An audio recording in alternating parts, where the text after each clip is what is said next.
ช่องโตก็เดียวตัวเดียวพูดเลยนะยากเลยครบได้ป่ะลุกเลยบ่ไหวจับปลาร ถเกียดได้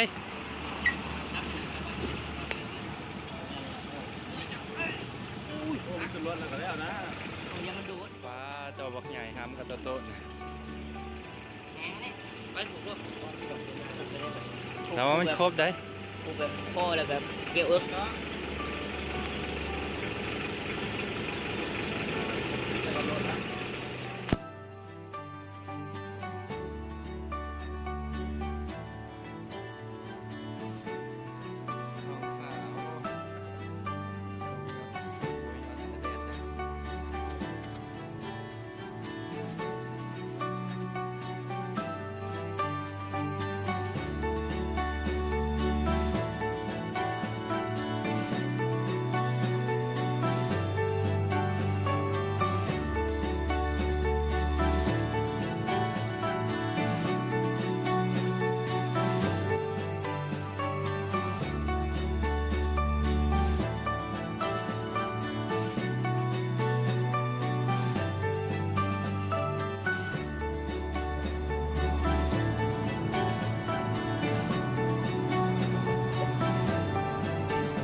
เข้าไปใส่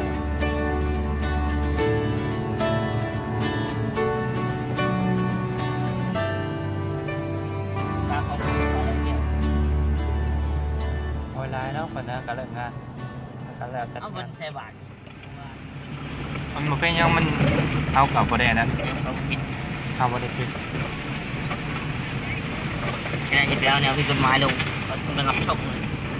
แล้วแอบมับ เอาซอกไง ปีเขาได้อยู่ในวิดีโอ โอ้น้ำลายดิทั้งดำเลยเนาะแทนเนาะดำน้ำ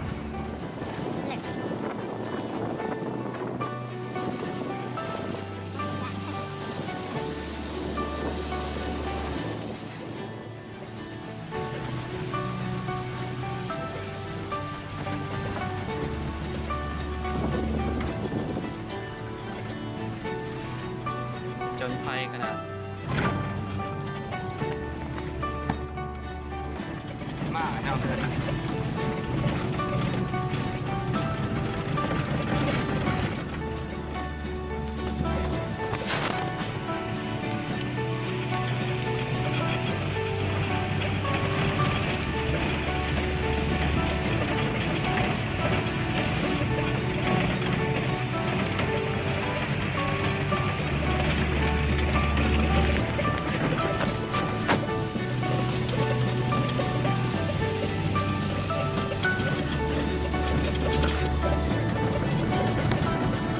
เอานี่ป่ะ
เนาะ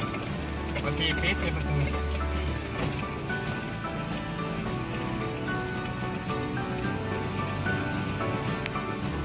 ่ย ที่นั่งนั่ง ไปเรื่อย มันจะเที่ยวได้ไหม ๆจัดงาน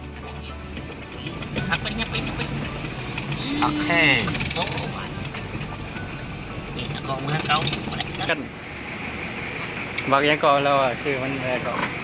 จะไม่จะชื่อเรื่องเลย บักเบลลี่ใช่ไหมยังก่อนงานเอิญนะลงแค่อาจารย์ใส่มาหอดเดี๋ยวแกเอาภารกิจหนึ่งที่เอามาส่งอยู่วัดป่าแก้วบนทันป้ายบ้านนี้ใช่อาจารย์ครับมันเจออยู่ป่ะนี่เจ้ามันสิกลับเมื่อไหร่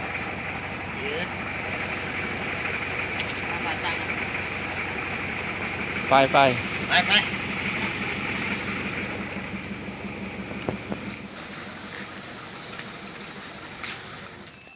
เอามันกระติงวะบ่มีลมกระติงแม่นนะต้มน้ำนมหน่อย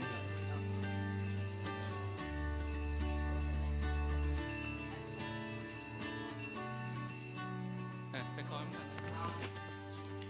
บ้านนี้ก็สิอาจารย์แก้วกับรักษาสมาเนาะมีครูบาเป็นมานำ2 องค์เป็นประกาศลามารักษาสมาเอาคลิปนี้ก็พักไว้สำหรับนี้เนาะอย่าลืมกดไลค์กดแชร์กดติดตาม